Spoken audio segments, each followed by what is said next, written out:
Hi guys, welcome back to our channel How to Guide. Today in this video I'm going to show you how to reset a Betfair account password. If you have forgot your Betfair account password and cannot access your account, this video is for you. Now let's dive right into the video. First of all, open your browser and a default search engine.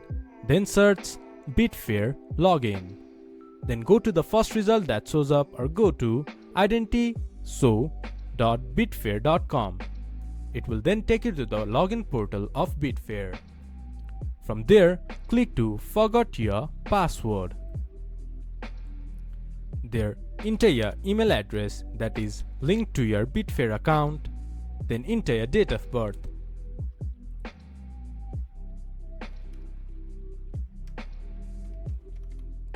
Then click to check.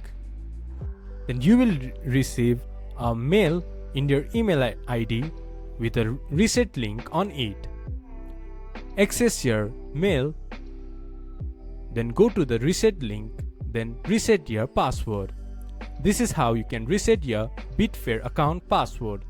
This much for today's video. If you guys find our video helpful, please leave a like and comment, and do not forget to subscribe our channel and hit the bell icon.